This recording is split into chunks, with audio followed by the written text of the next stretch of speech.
All right, finally, we're back live. Okay, we're June, with another episode of enlightenment, informing, the future of the way that I see the world, my perception as being as I say, the movie star, the creator, the producer, the director, the cast, the star. The guy that's running the show.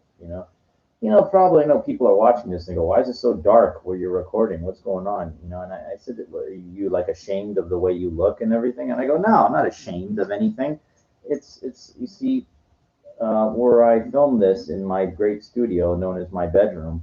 I keep the ambiance like this. This is actually the light that I use. This is actually as bright as it can go, and I think that's for a reason. Kind of like it. There's a time for certain things to be bright. There's times for certain things to be dim, but I keep it intentionally in this room. I keep it at this level. Um, I guess it exudes some type of calm, some type of peace and tranquility. Um, just I don't know. This is the way it is, and that's the way it is, and that's all there is to it. So the title of this episode is I called this one, yeah, more on more on societal beliefs. Like I'm talking more about it, but then I put more on, more on, and it's funny because I was at the gym today in the afternoon and kind of late. What I mean, well, I've gone all different times. I've gone at 5 in the morning, I've gone at 10 at night, I've gone at 12 in the afternoon, I've gone at 4 or 5. And what you will see is when you go wherever you go, you will see basically the same people doing the same things in life. It doesn't matter. At night, you'll see the same people at the same places. During the day, you'll see the same people at the same places. And there's just like a continuum, of a normalcy of what most people do. And I don't like to fall into that group of normalcy. It really bothers me because when you don't do anything different and you don't challenge yourself in any other way, you go along with society's function, and then if you say something, if you're just complaining, you're not creating any solutions to anything. Complaining is easy. You know, well, look, every human being gets angry. I guess when a baby gets angry, they cry. That's the thing. When an adult gets angry, they vent, they yell. That's the adult version of crying. Baby, I have a neighbor, my manager, had a kid, and the kid's starting, I noticed now the kid is starting to walk, and, I think to myself, I said, you raise your kid in a welfare building, what kind of message are you, I talked to my friend about this. You go, oh, no, well, people, it's unplanned. It's unplanned. And I say, well, doesn't, you can say whatever, you can call it whatever you want, but, I would be like embarrassed if I was a dad, and I had a little kid and I lived in like a welfare building, and raising your kid in that, that's, that's, that's going to rub off. There's just no way, like that's, I mean, I just got my own views on these things. And of course, you can't say nothing because if you say something, then all of a sudden you're in people are going to look at you and they're not going to like what you have to say, and they are going to hold you accordingly. And this leads on to what I want to talk a little bit about more about is hurting people's feelings. Hmm. You know how many times I've heard that from people? And I ask a chick out, and they says, "Well, the reason I didn't want to say I didn't want to hurt hurt your feelings. I don't know what that really means because I don't know what's worse, not getting, a true answer from somebody, or somebody telling you that bullshit statement that they don't want to hurt your feelings. I'm sorry. I'm going to be open and honest with you because that's the only way to be in this life. You have to be able to take it. So what do I mean? Like, be able to take it. Easier said than done. There's nobody that teaches you this, as far as I know.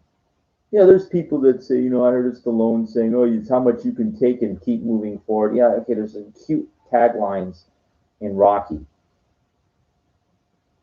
and I already discussed this. If you go back, that Rocky is not about boxing, but unfortunately, most people can't equate to this. So you have to eliminate and just talk directly about how I perceive being able to take shit.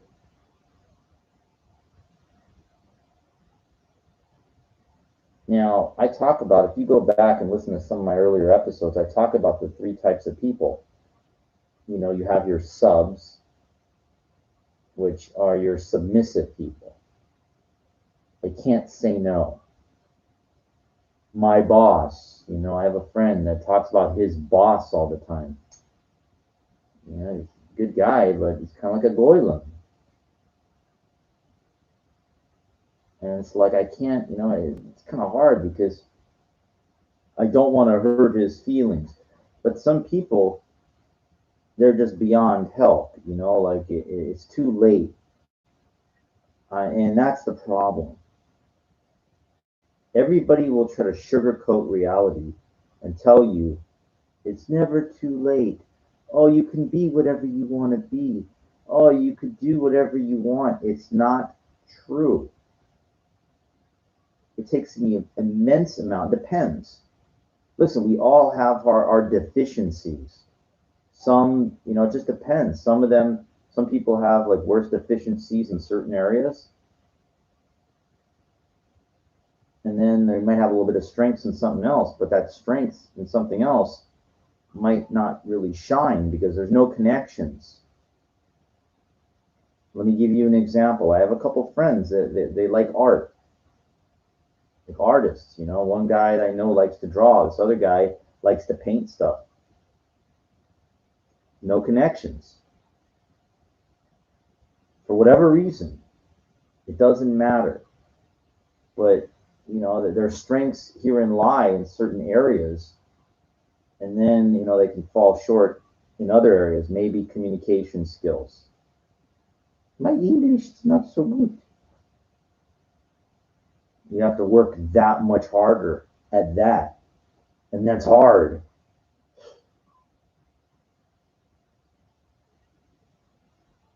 With me, it's like I just will not. I kind of like, let me move on to more closer to the topic. Because of societal beliefs, this is really kind of the way that I talk about a lot of things. All right. The reason you have to go along with society is because, for example, the banks, post offices, markets, they have limited hours, only open till 6 o'clock, only from 9 till 6. So that means you can only, yeah, you can do things online and everything 24 hours, but it's like a societal function is within those certain time periods they're only open. I have a problem with that. I don't understand why. Now I was looking in Las Vegas. There's this new hotel, casino, whatever, Resorts World or something. And at night, they got like all the construction lights that when they're working on it. And it's like at midnight or something, the stuff's just sitting there. Why can't they be working at midnight? If they have artificial light on the thing, what law says you can't be doing the work around the clock? I don't think there is one. It's just a societal norm that, like, I remember they had like these escalators that go up and they were broken. You can't get somebody out there immediately to fix that shit. Yeah, at this hour, at this hour. Meanwhile, you go in like the hotel casinos, wherever there's some people working in there. Who designed this? Who's like, who says? Now let me talk about here in LA. Why can't places be open? Why can't places be open 24 hours? Why not? Who says? Why can't you have the banks open late at night? There's security there. What's the difference? They're open during the day. Why can't they be open at night? Who said? Who created this?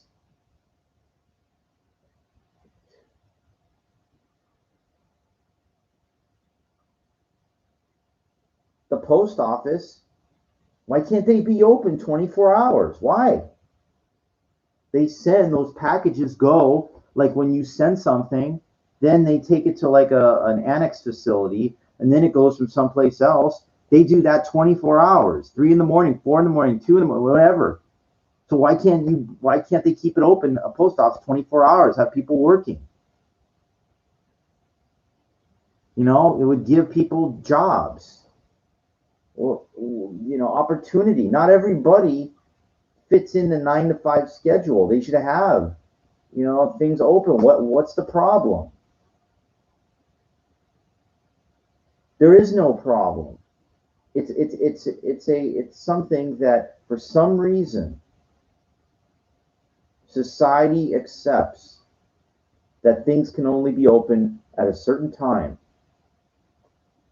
And don't even and it's okay. I know it sounds so far fetched, but why is it closed on Sunday? Why? People need a day off. There's plenty of people that want to work though.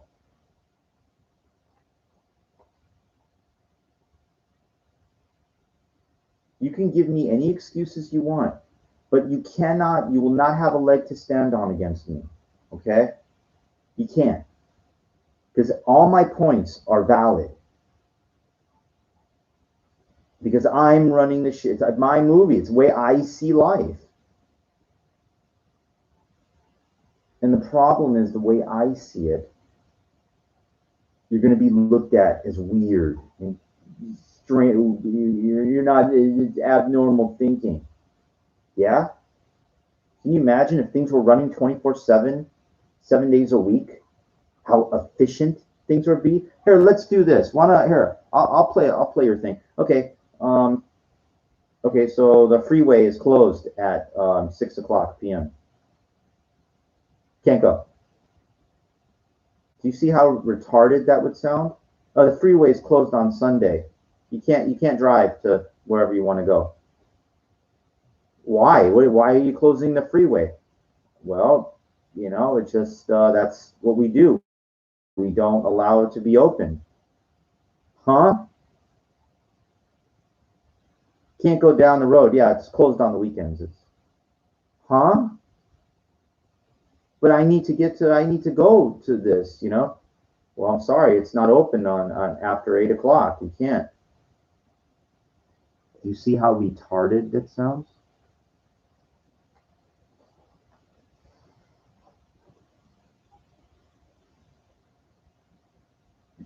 A market can't be open 24 hours. People have to eat at all times, and things. Well, there's CVS open 25. I'm not talking about that. I'm talking about regular supermarkets. You can go in. Well, there's some. Why? Why can't there be all? Well, why is it such a? There used to be. The Tanners used to be 24 hours. Used to be.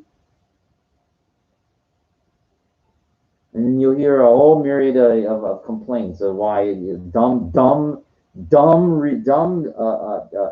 answers that people have that we could get robbed or something.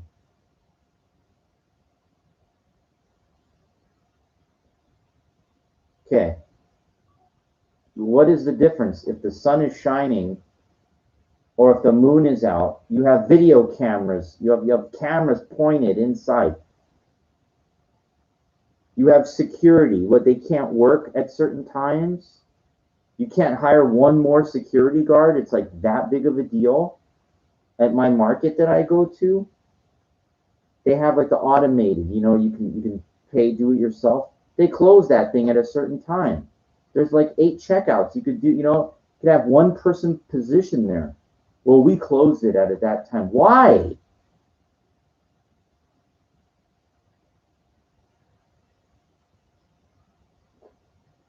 Because they're fucking cheap, that's why. They're trying to save money. They don't want to hire employees. That's where the government needs to come in. And they need to come in hard. They need to force them to make them to hire people. Yeah, yeah. Okay. When you want to have a business, a profitable business, then you're going to have to kick down the way it should be. You have to force, you have to give people opportunities.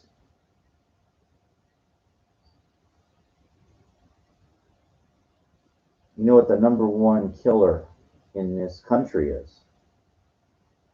Health wise.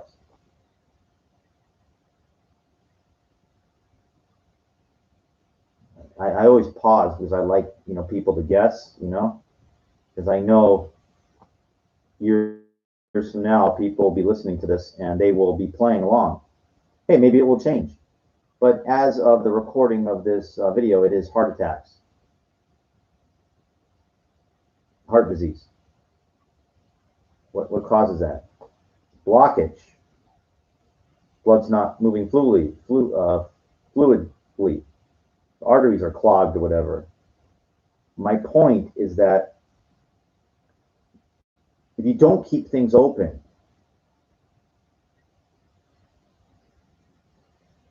it can't run fluid. You need things to be running 24/7.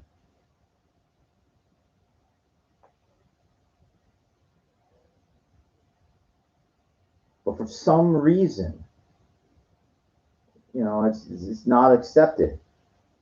There's a gym near me, a 24-hour fitness. Love the name, 24-hour fitness. You would think it would be open 24 hours. Some of them are. This one in West Hollywood is not. I wonder why. I asked. I'm just curious. I said, this is 24-hour fitness, right? Yeah. You guys open 24 hours? Oh, no, we close like at midnight. Open like at 5. I go, why? Well, there's, kind of hanky-panky going on in the showers. We had problems with that late at night and something. So we had to change the thing. I'll never forget this. I was walking back from the market, and there was a guy this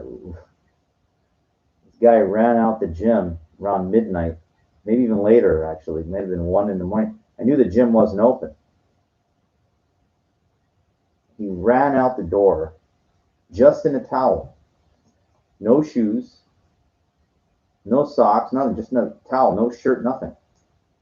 Then he ran back trying to get back in, and there was like a cleaning person in there, wouldn't let him in. And I kind of like was able to ascertain what was going on based on my without asking first.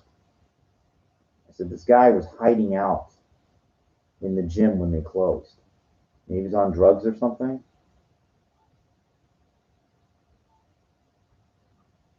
So then I stopped and I saw the guy's like kind of erratic frantic, kind of nervous.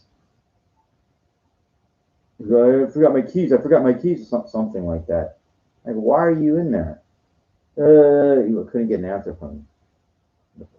The person, and it was kind of cold that night. The person working in there, like just the cleaning crew, says, I can't let anybody in here. And I said, can you just give that guy his keys or something? Like, he was able to get, they opened the door just this much to hand him his keys or whatever so he could get it. They call these people like tweakers, I think. I'm not sure. You know, but I know that never done drugs ever in my life, but I know that crystal meth. There's a lot of the gays, they do these kind of things, and they're fucked up. I don't know. This guy, there was something wrong there for sure. Weird. So I guess these are some of the reasons I guess they don't keep places open 24 hours. Can't hire a little extra security. Let one oddball ruin something for everybody.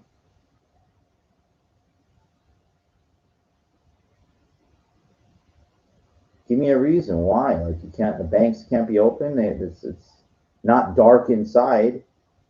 There's cameras and everything. Can't these places be open? Because what happens is society has been brainwashed to do things only on and then all of a sudden, and then these great holidays. So now things are closed on Sundays, and then they're closed on all these fucking holidays. All of a sudden now we got another holiday. This Juneteenth, June the 19th.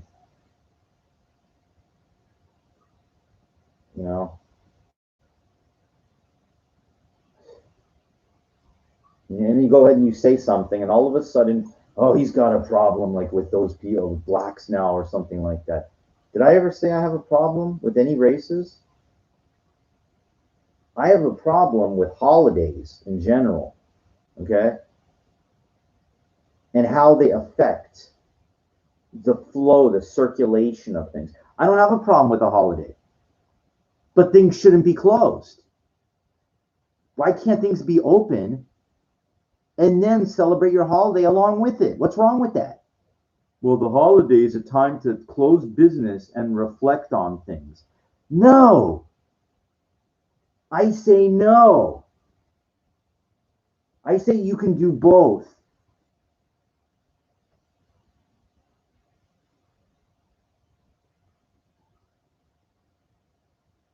Because it's so move ahead in life that you got to keep things open. You're making it hard. You're keeping people down by not keeping things open, by not giving the job opportunities, by all these things. It just makes life harder. You got to create more, not limit.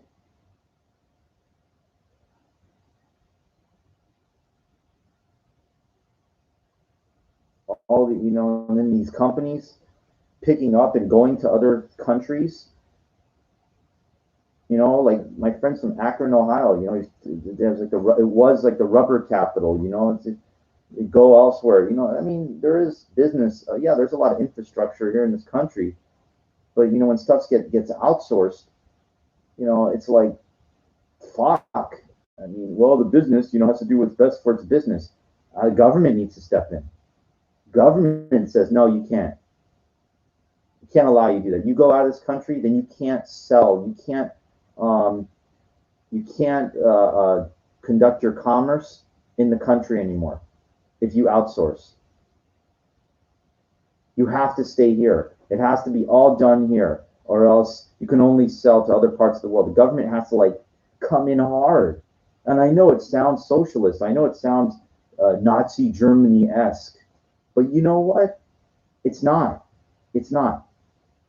There's a thing, like a castle, and then there's it's a deterrent, In the castle, and you can whatever, it can have its defenses on there. It's to be protected. Oh, good. Okay, thought we lost it. So let me, because I might have froze for a minute. So let me get back and talk about um, the castle. So the castle has the moat around it, and the height of the castle. It's built to be defended. So the problem is that in this country we don't really have a castle. Now I don't have problems with people coming in. Like it's like, well, they come to America to build a better life. That's not the problem.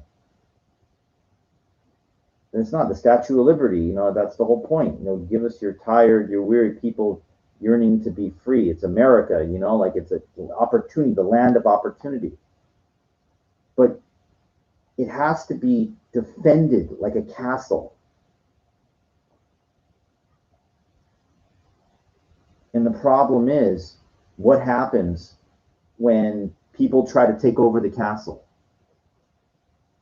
They die. Okay. If it's your castle and someone's trying to take it from you, then you have to kill them. Like that's like in war. In war, if you don't, they will take it from you.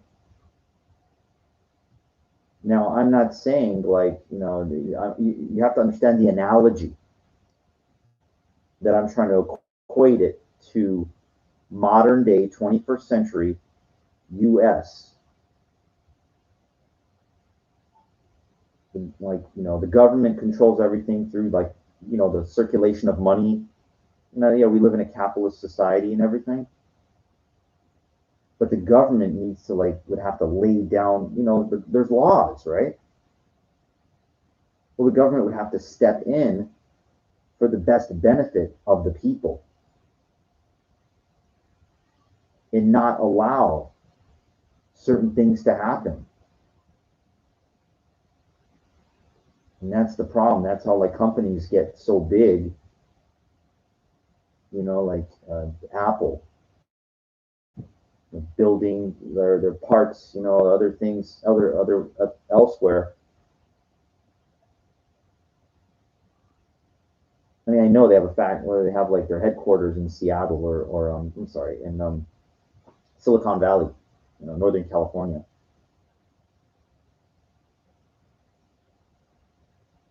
But a lot of their shit's made in Asia, whatever. I think there's like Ford plant in Mexico or something. Huh? Shouldn't be allowed. Should not be allowed.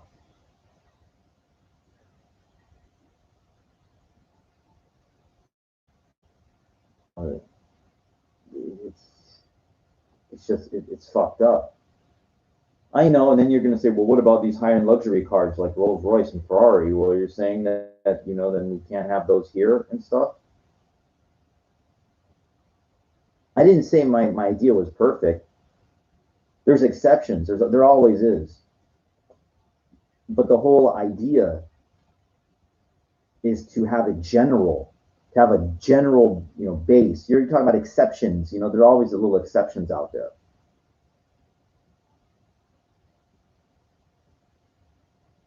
The whole idea is to have an overwhelming amount of opportunity for people. So that way society is not a cutthroat, competitive place where I have to step on you to get to where I need to go first. Where I have to drive, like you're in my way honking, like I have to get there. You know why you have to get there? Well, you're in a big hurry to get there because places aren't open late enough.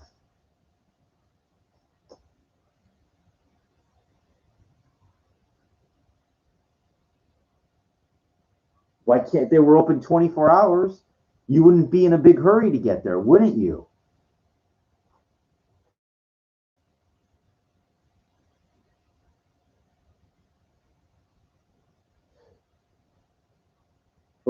There's plenty of people that would work. The whole idea is we're just all brainwashed to think it could only run one way. That's it. You know, I used to go to this gym, Beverly Hills Health and Fitness. It was open 24 hours. And I'd walk down my block to Beverly and Sweetser. And I'd go there 3 in the morning sometimes. I'd go there at midnight sometimes. I'd go there whenever.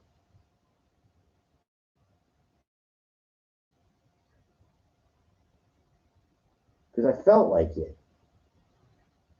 And I didn't allow, even 20 years ago, my mentality was like, hey, I live one time. I'm going to go wherever I want, when I want, how I want.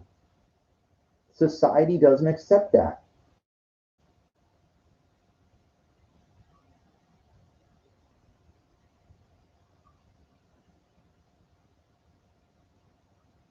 And that's the problem. You know, you fight against that, and then people look at you like you're crazy. There's something wrong with you. You don't even have to tell them. You don't have to.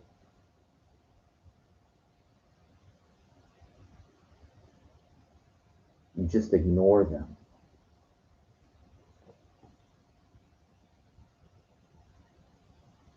That's even worse than than telling fuck you. When you ignore somebody and they want your attention, that's talking shit without saying a word. And a lot of power in that, my friend.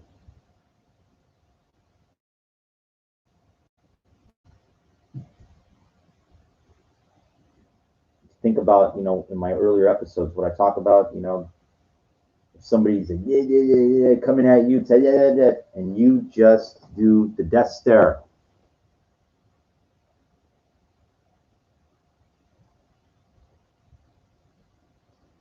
How much power is in that?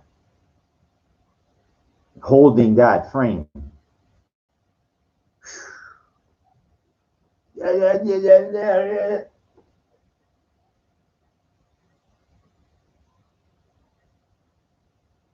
Jeez. That person is that's you mother God fucking you, yeah. And you're not giving them any information. You're not giving them a reaction. You understand? For people to act, they need information. They need a reaction. They need something. And that's all that they're getting is a wall.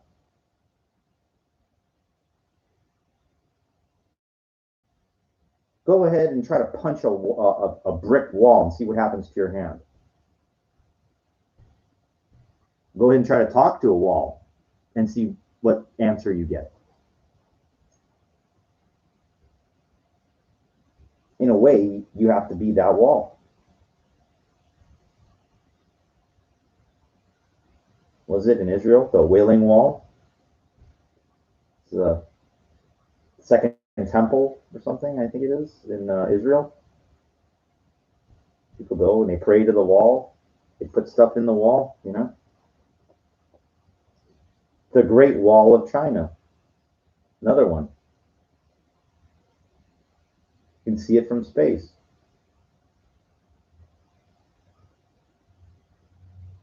Like a castle. The wall.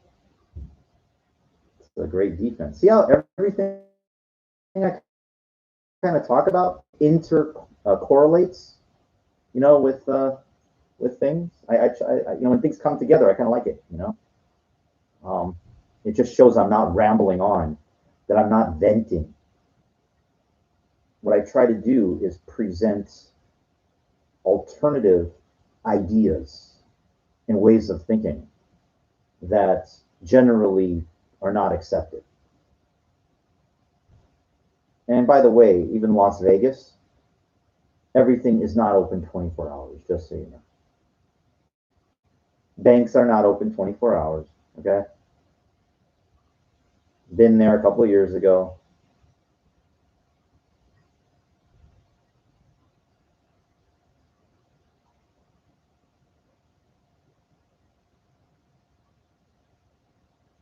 But I do like the freedom there. I like, there's something euphoric about the night there and the desert and the lights, the freedom, there's an energy, because the tourists go there and they go there to have fun, and it's like you compare that to Los Angeles, and it's like, West Hollywood is like a kind of for the gays, it's like a Disneyland for them, I guess, or they're Las Vegas, but it's not for me, I don't, you know, doesn't, and it's not even in comparison, in my opinion. It's nothing. Why don't you go live there then? Well, who's to say I'm not working on that? When you compare median home prices compared to Los Angeles, compared there, they just need more opportunities. I put in quite a few resumes for teaching jobs. Haven't really heard anything back. It's hard, no matter where you go.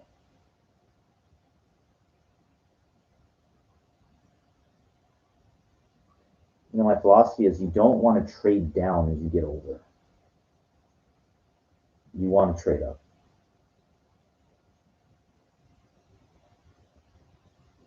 And that could take a lot, it takes a lot of work, a lot of time to make what I would consider any significant progress. Some people, they have a gift to be able to really, like great opportunity through great connections, great visionaries, ideas, You can only do the best you can.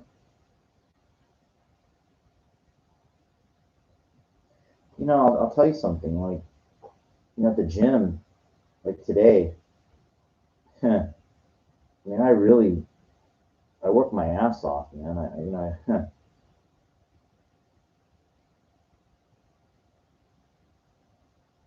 Here, I'll give you an example. Hold on. I can show you that. Hold on.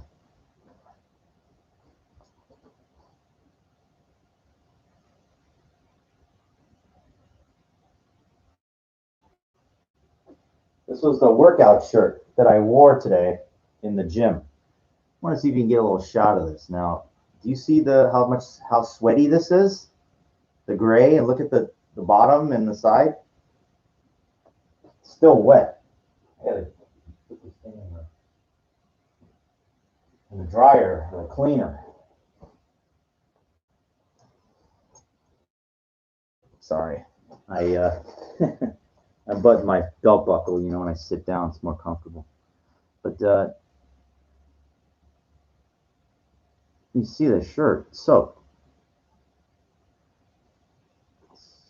from working your ass off for an hour between the two punching bags, punching the kicks, working on not just power, but precision, fluidity. Um, when I'm into something, an hour might not seem a long time, but try just about moving nonstop hard for an hour. Good luck. I do take like these 20-second breaks, maybe 30 seconds, and go grab a tissue. My nose is fucking running, all that shit's coming out. Grab a little bit of water, not too much because you don't want to be bloated, and then just going, like giving everything you fucking got, doing 100 different things, trying to get better and better and better. And and I know these people are watching me. I know I told you guys about the average person in that gym, and they are not there. They're these gays. You know, I mean, not that again. I know I'm generalizing, but I can just tell you what I see from what I've picked up. They go there, they're on their phones, they're just that they're not there. It's not a hardcore facility, and I am, you know, there to be, you know, and it's like, well, why are you there? Look, it's hard to find places to go that's close that, you know, travel across town, you know, all the way to where, who knows what, for pay, who knows how much. It's counterproductive. What you want to do is be close to where you need to go, get in there, do your shit, and get out. And that's what this place is.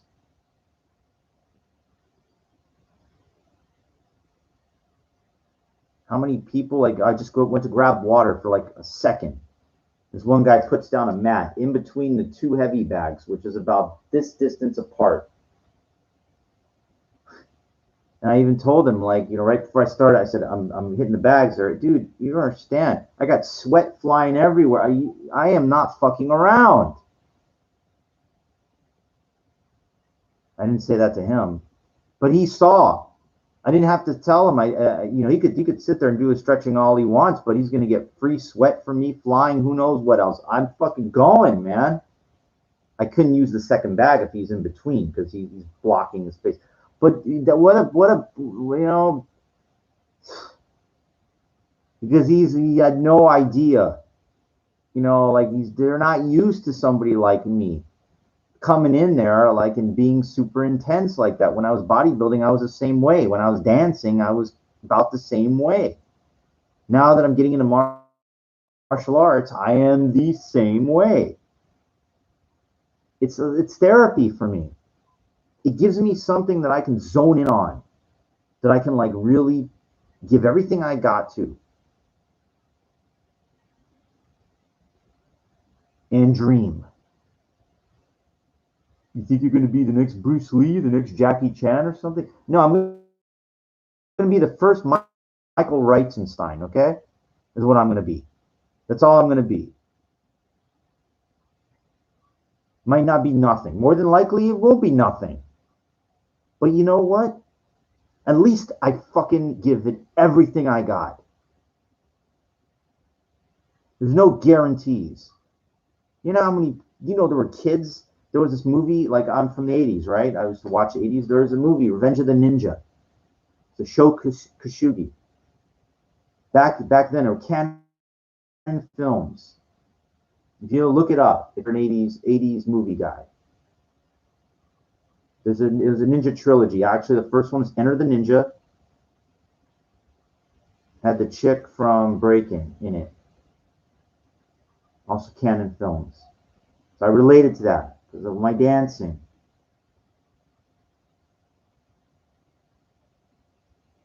Then the second one was my favorite, was Revenge of the Ninja. And I think the third one was with the chick, Ninja 3 Domination. That was with the chick from Breaking. There's other ones too, other Michael Dudikoff, I think American Ninja and stuff like that. But that, nor here nor there. I don't want to get off topic. So Revenge of the Ninja, Sho Kosugi. There, you know, there was like in the 80s, there was a tremendous uptick in demand for martial arts stuff. Karate Kid. So anyway, this low budget movie they made, Revenge of the Ninja with Sho Kosugi. He's got his kid in it, little kid, and his kid is a fucking machine. You know, it's fucking jeez.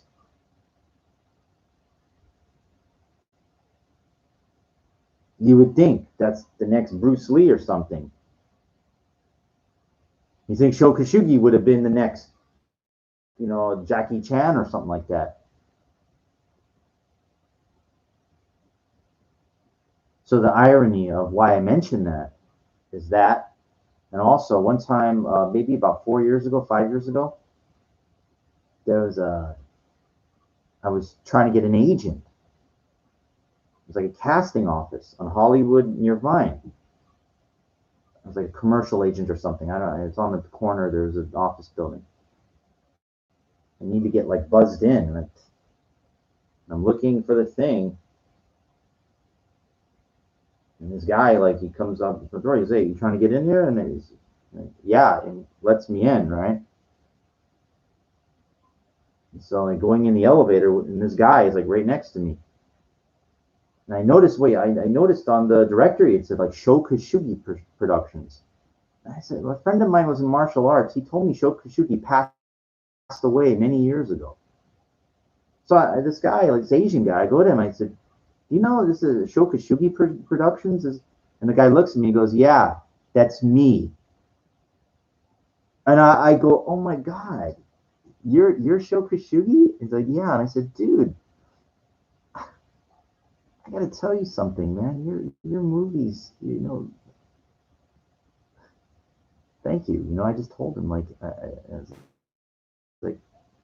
idea, the impact of your movies on a generation of kids from the 80s. I mean, I just want to let you know that." And he's like, "Thank you." He tells me, and I go, "Your son." I remembered. He goes, "Oh yeah, he's in like Japan, teaching or something." He told me something like that, and I was just like, "Holy shit, wow!"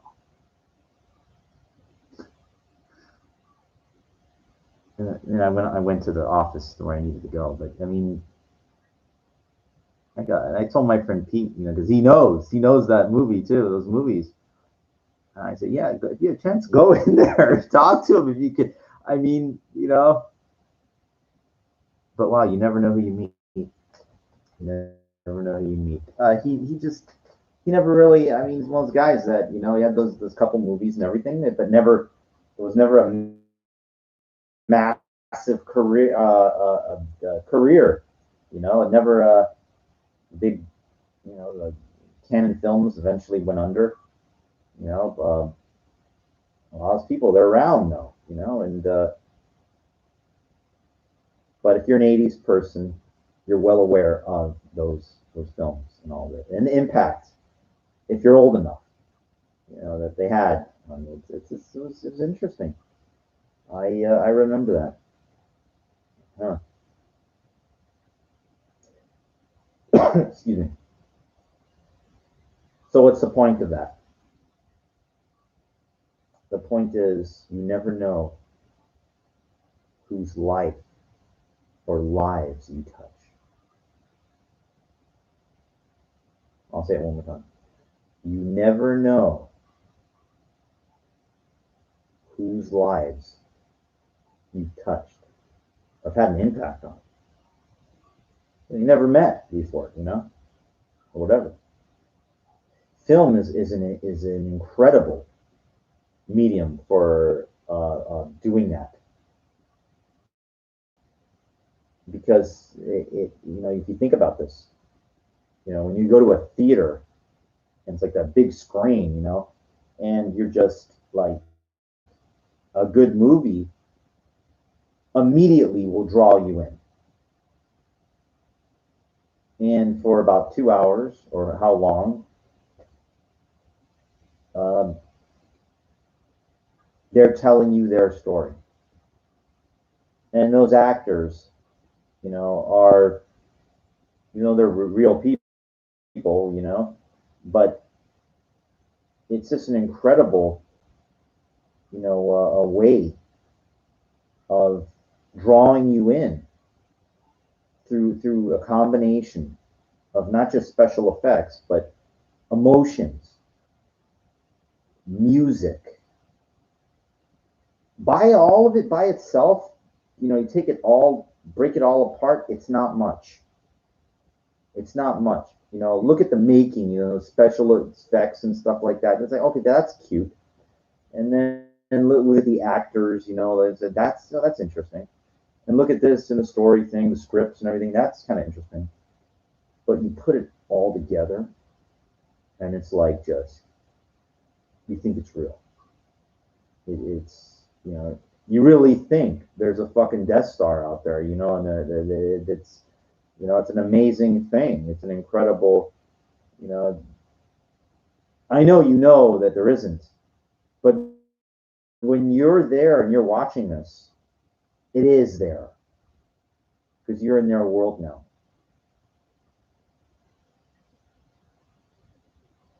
You know, it's interesting at the Hollywood Bowl, like every year, John Williams, he'll do like they'll have like either Star Wars Celebration night or his all of his music night.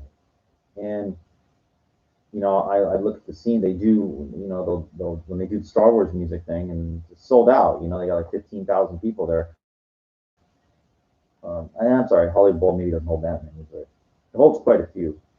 And you know, they're showing the highlights of the movie, and he's doing the music and the people, and it's like it's great. You know, you're listening to music and everything like that and everything, but it's only one component. It's just that component of the music by itself. I mean, it's nice, but it's not the whole fucking thing with the story and everything.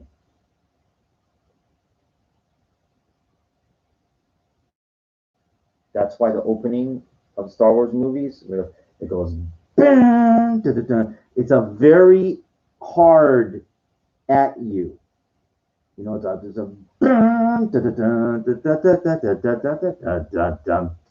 you know, it's like they got it of the movie. A first couple minutes of a movie is the most important thing. They've got to lure you in.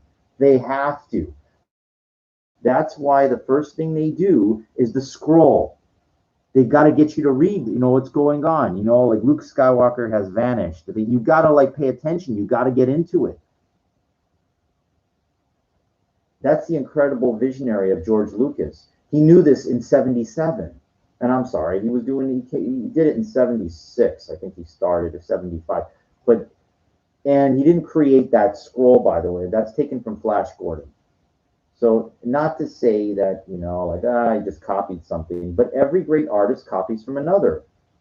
Was it Michelangelo? It took from Da Vinci? You know, I feel they're taking from somebody, but that's how it works, you know? That's how it works. But it's your own vision. There's absolutely nothing that can compare to the original Star Wars for its time.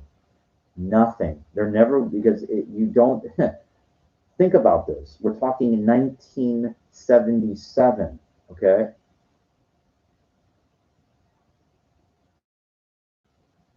Let that, like, think if you were even alive back then.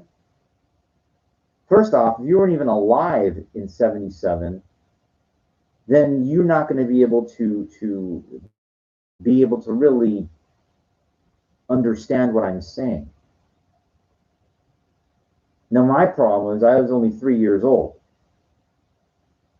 But I will tell you this, I have a picture of me in 1977 wearing a Star Wars shirt.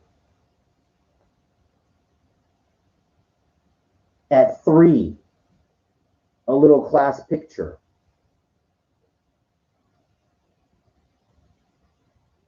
I think it was preschool. That's the impact that that movie had. Okay. Personally, I like Saturday Night Fever as well. I wasn't dancing at 3 years old. And I wasn't wearing Saturday Night Fever, you know, suits or whatever, the white suit in 77. But Star Wars,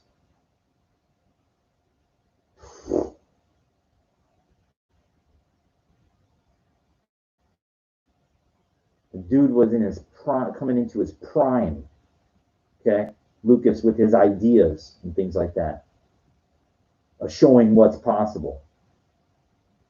Nobody ever seen anything like that before on 70 millimeter. Nobody's ever been done.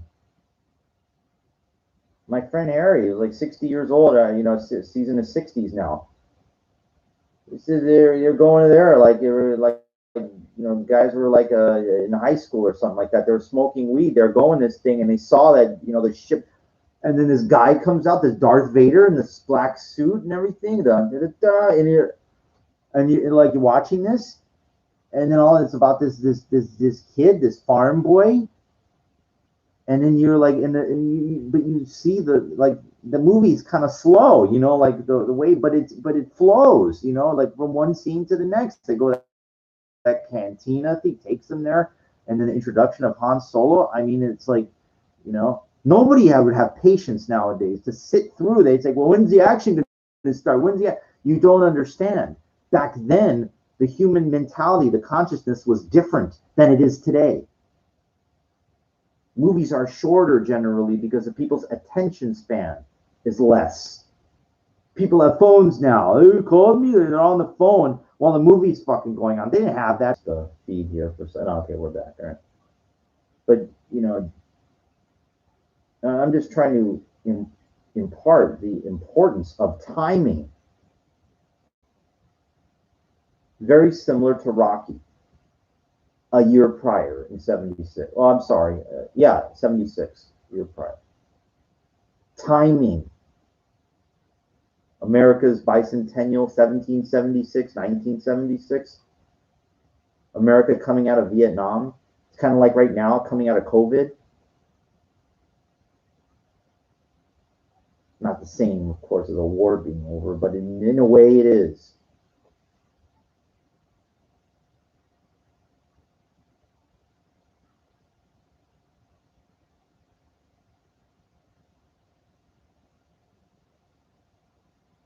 You don't have to be a science fiction fan to really understand the implication that that movie has had on a generation, plus a generation, and now another generation. It doesn't matter about what the Mandalorian and everything. It doesn't matter. That's all irrelevant. The three movies and everything. That's not the point. The point is what happened in 77 is the point.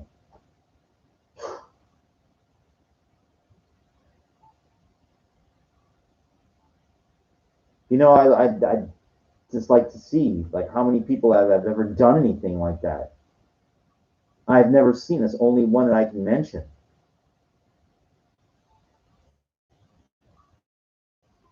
It's like for its time, it's a masterpiece in of itself for being made at that time.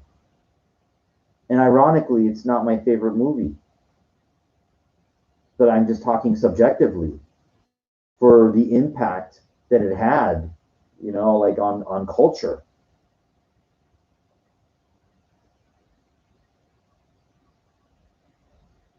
I mean, Star Trek is an incredible franchise in of itself. The original, the TOS original series that went 3 seasons. You know, unbelievable. There's the unbelievable human capturing the human drama in a science fiction genre, but you know, great flow of people like all on the same page. But that first movie was a disaster. They didn't know. They said, well, see what happened was, when Star Wars came out in '77, it had such an impact on the world that every other studio they were running to catch a little runoff. You have to understand, Star Wars was one of the top 10 grossing films of all time at that time. There's no science fiction film that was even close. I don't know, like if you look at adjusted for inflation, the Gone with the Wind or something, or whatever. But it didn't. But I'm saying for 1977. So what Paramount did, they panicked and they said, okay, well we gotta make some money. Let's do a Star Trek thing. Let's get them all together, and make a movie fast. And that's what they did. They made a movie, Star Trek: The Motion Picture, fast.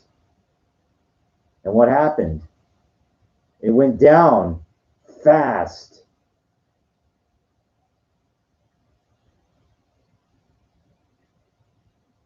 What about Universal? What did they do? They wanted some runoff too. So what did they create? Battlestar Galactica. Cute, you know? Cute, cute story, right? What's the problem? What's the problem with Battlestar Galactica? Why wasn't it like Star Wars? How come, like, it just had a little fan base and stuff, but it didn't blow up like you know like Star Wars did. Why not?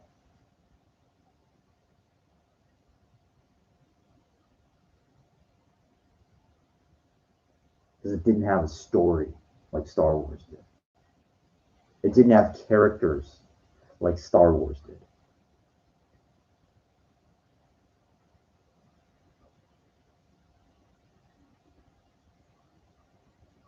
You have to understand, George Lucas, you're dealing with a master, a guy that put that all that together.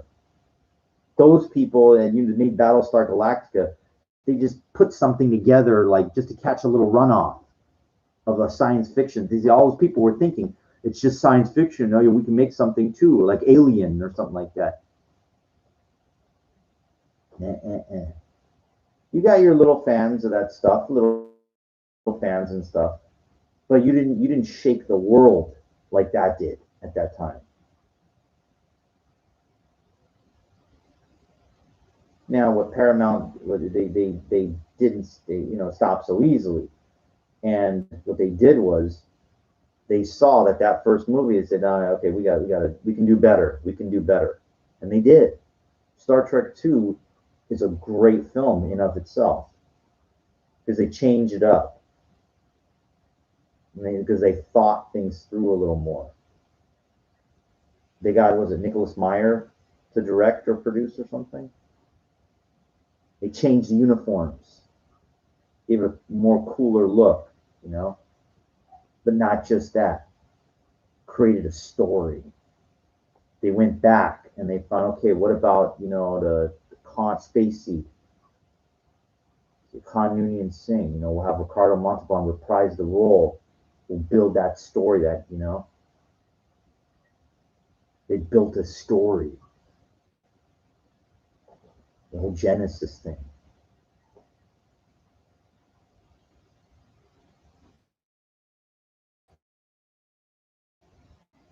So they built something to add to. Gave an idea for Star Trek 3 because the Spock died in 2 at the end.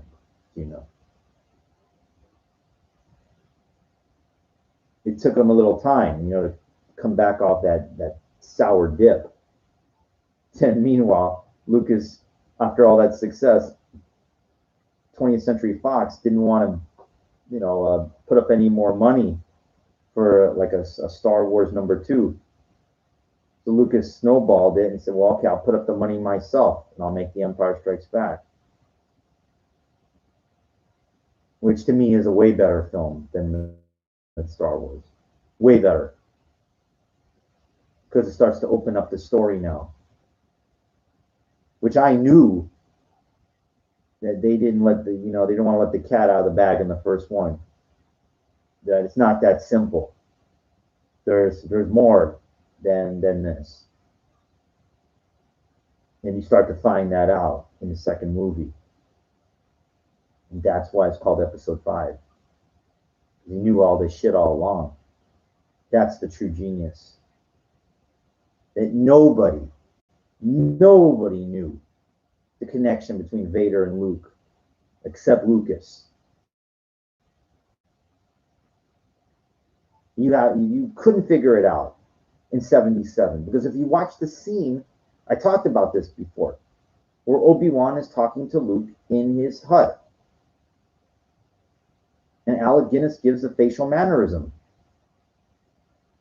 Your father is this, he betrayed and murdered your father. Like they said, he's covering, but you can't sit there and figure it all out because there's just you're brand new. You don't understand. You can't figure it out. It's too far in.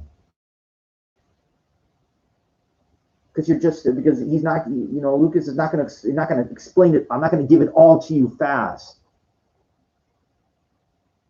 That's fucking genius.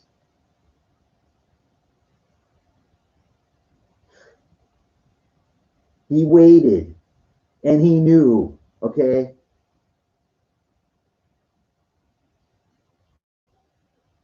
Now, one of the problems I know that he didn't realize was the problem that there's one with Princess Leia, and there's two guys, Han Solo and Luke, and remember she kissed him. Remember, like in Empire.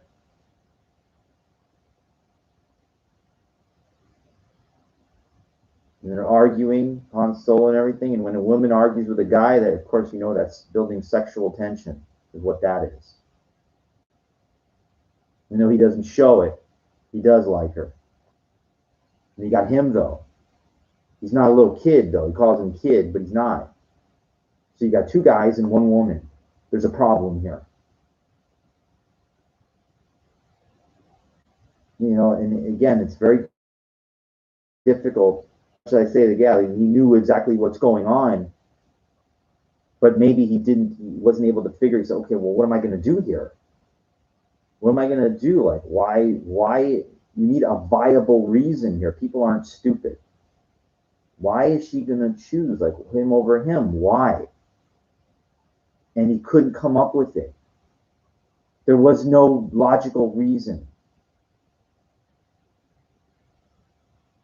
You had to like come up with something like that's simple. Like, I need a viable reason here. And the only thing he could come up with was to say, okay, well, they're brother and sister then. It's the only way that I can solve this problem. It was a bonehead idea, but he had to like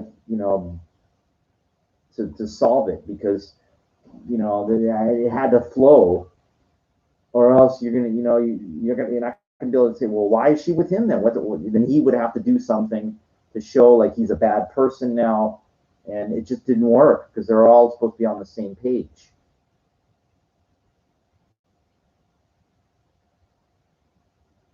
So, there's flaws in everything. I mean, of course, that wasn't the original idea, but they needed to like wrap up, some things, because then, then it would all, if he didn't, it would have all fell apart. Would have been really bad.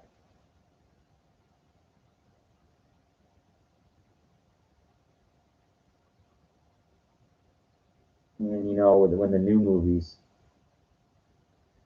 that was something that they didn't really think through carefully enough. When they made Force Awakens, it had its thing, the flow of the movie similar to Star Wars. But I think that they really didn't think things through, because I thought they were just going to flow like as an Empire Strikes Back, The Last Jedi. But they said, you know what? We're not going to do that. And it upset a lot of people, myself included. I don't think I've been so upset walking out of a movie theater than I've been after Last Jedi, because I thought that Disney was going to open it up now. Like, I said, dude, now they're going to fucking, I mean, Force Awakens was a good start. I was like, all right, it started growing on me. I said, I cannot wait to see what they fucking do here. And I don't know what the fuck happened in that movie.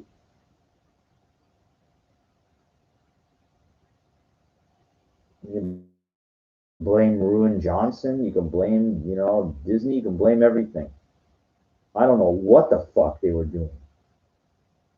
There's components, right? You got like Snoke is like the next big thing. He's the new emperor, right? And I before they killed him, before they even like, I remember they're going up to Kylo Ren and Rey. They're going up that elevator or whatever, and and I said, wait, this is too early now. She's meeting him too early. What's going on here? There's something wrong here. And then like he dies, with the lightsaber, and he kills it. I like what he goes. He goes, you got the spirit of a true Jedi. It's like a passionate thing, and for that you got to die. It was great. Like it was good lines, but it was too early. It was way too early. You know, like they pre-came, you know, they prematurely ejaculated that, you know, they're supposed to, and that's why I put this not for kids, because I speak my mind. They're supposed to hold off on that. She wasn't ready to engage him yet. That's not, wasn't supposed to be, okay? You needed to build the story more. Now, remember in Empire Strikes Back? The whole thing is, you know, it builds up to the ending. Well, not really the ending, but yeah, I guess it's long drawn out, the fight between Luke and Vader, you know, on Bespin. You know, the, the Force may be with you, young Skywalker, but you're not a Jedi yet. You know, like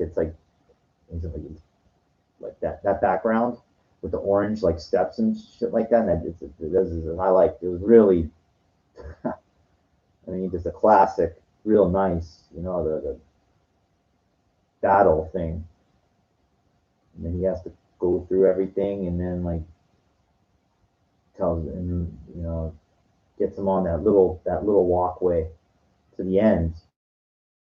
You know, he's at the end of the road, literally, and he can't go anywhere but down. You know, and then the famous, you know, like after the battle, he cuts off and says, and he's like, then Darth Vader's like explaining this to him. You don't realize your importance. You know, I was like, you know, great fucking, you know, just join me and I will complete your training. With our combined strength, we will end this conflict and bring order to the galaxy. I'll never join you. Obi-Wan never told you what happened to your father. He told me enough. He told me you killed him. No, I am your father. Bum, bum, the music. Bum, bum, bum, bum, bum. No, that's not true. Search your feelings. You know it be true. No, no. And Vader goes, he's like, Luke, you know, it's like, join me, you know. I mean, this fucking Jesus, you know, that's great dialogue, you know, that, you know, I'm like speechless because it was so impactful for its time. You know, Lucas let the cat out of the bag then. It was the time. It was the now then it was the time to show. It was at the end of the second movie. He opened up, you know? And what happened was Disney tried to do the same thing, but they did it the wrong way. They did it the wrong way because they didn't have the narrative to follow on in this one.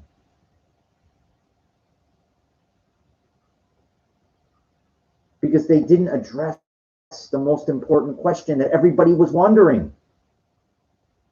Before I tell you, think what that was. What was the most important question in the second, you know, in the second trilogy, in the after Force Awakens, you know, after Force Awakens, leading into Last Jedi? What did everybody wanted to know?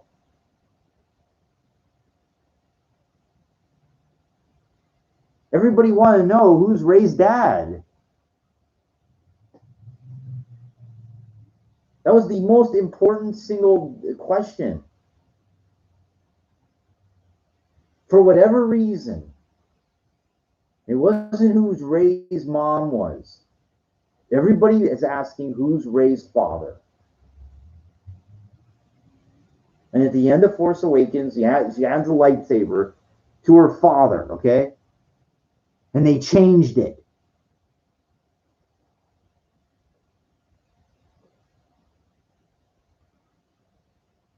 I don't care what you say, okay? You're going to fight me up, down, left, and right, and you could say it's obvious and this and that and everything. But that was what it was supposed to be, okay?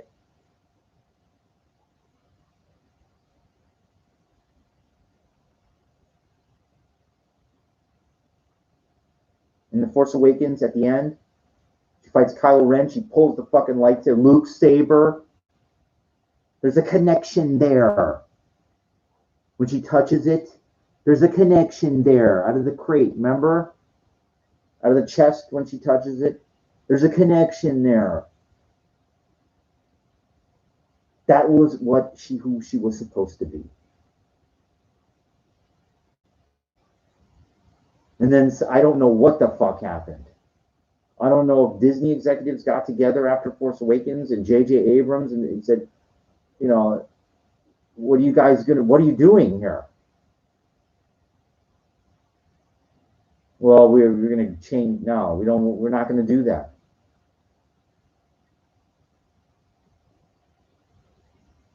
But I set this thing up like to flow this way, and then what's gonna happen is in the second movie, and then in the third movie, it's gonna be this climactic scene, like where they defeat Snoke. It's gonna be an incredible thing. I'm gonna make this big thing.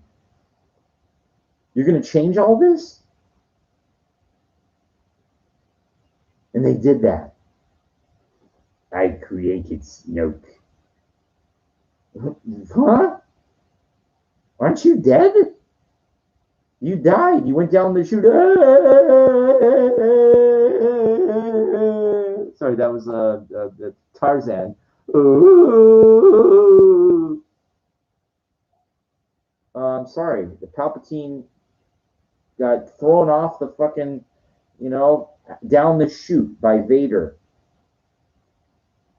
If you recall, if memory serves, and then Vader died as well, right? Is he gonna bring him back like all of a sudden? And don't even get me started with that Han Solo in the cameo in the Rise of Skywalker. The fuck was that? What the hell are you doing? This is what happens when you don't think things through properly and you're just trying to crank out fast food. In-N-Out Burger takes their time to make a good quality product. That's why there's always a line to go there. It's consistency. It's good product. Garbage doesn't get, do you know what kind of line there was to go see, some of these Star Wars movies when they first came out? You had to wait around the block, Chinese theater. I didn't have to wait. I'll never forget. I was there opening night for Last Jedi. I was actually over there for opening night for all three. And other ones, too. Episode 1, 2, and 3 also. Not 4, 5, and 6.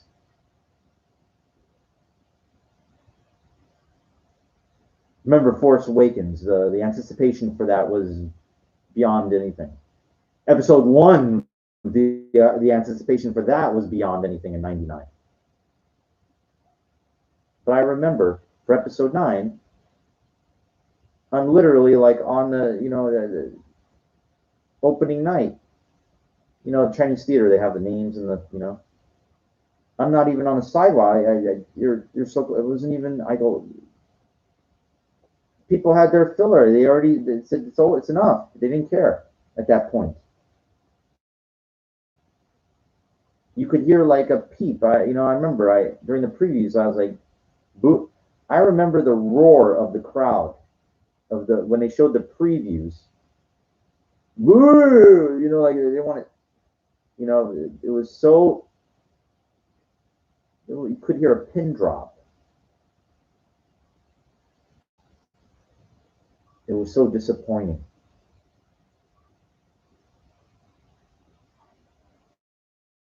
And the problem was that they fucked up so bad in 8 that you couldn't salvage.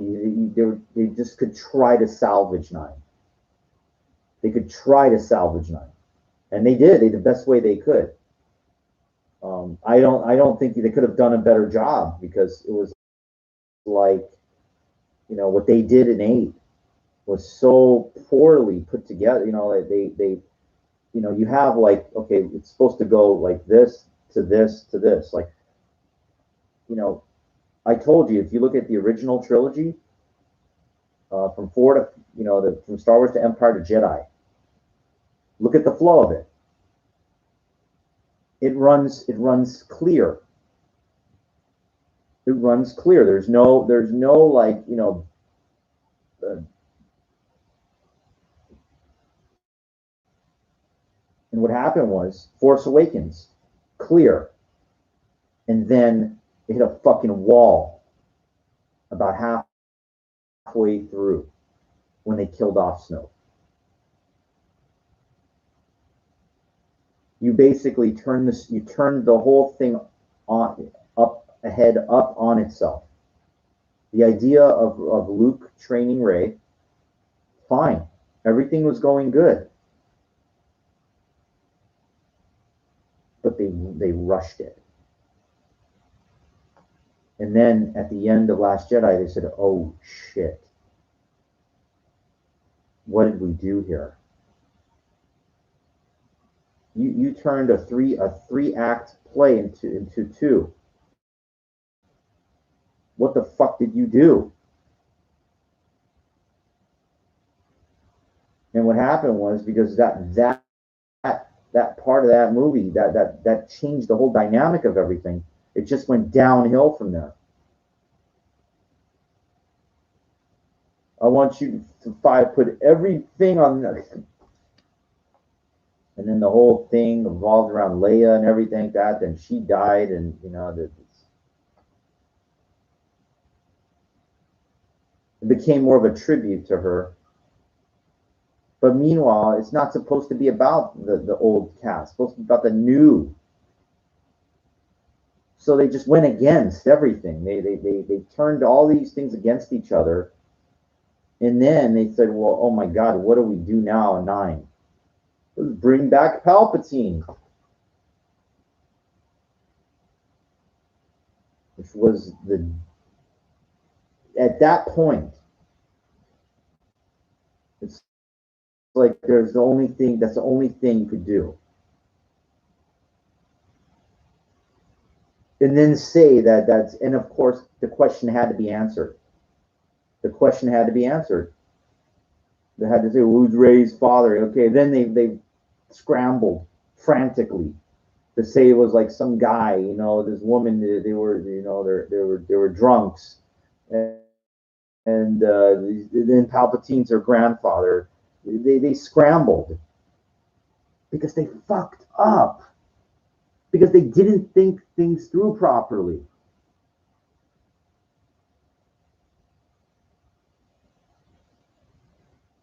They should have stayed with the narrative and built on it.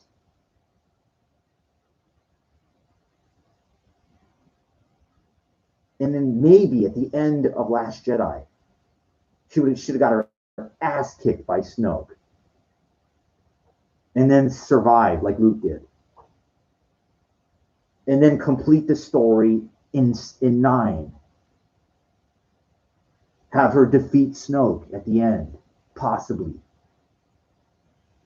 But they didn't think it through.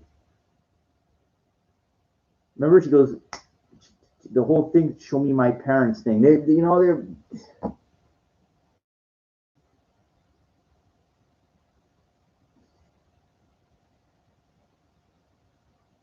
It's an amazing thing. You know, you have such opportunities to create things. And you give it to somebody else, this Rian Johnson, when J.J. Abrams knows, he knew how to fucking, you don't fuck with something like that.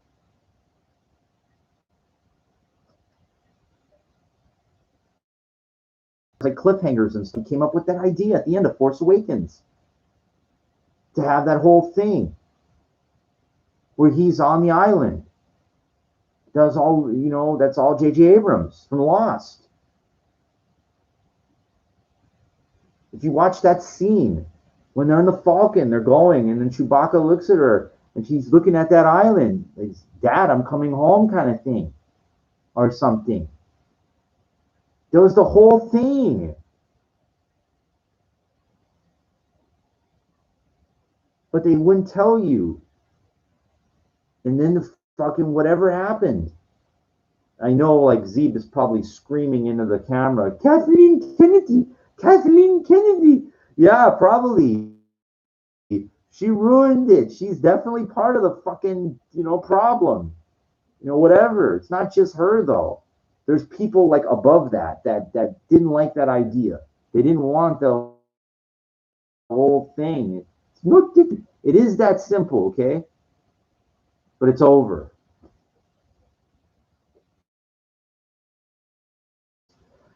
I hope you guys enjoy. I know I went off on a Star Wars tangent, but like I had to get it out of me. Sometimes I start with something, and then like something else I like to talk about. It's just, it's good discussion. It's anyway. Hope you enjoyed this episode, and Warrior Junior will keep fighting on. Till next time, my friends. Force yourself. The Force will be with you always, hopefully. And I will stay on this as long until I can hit this button, which allows the end stream to happen. Which I don't know why.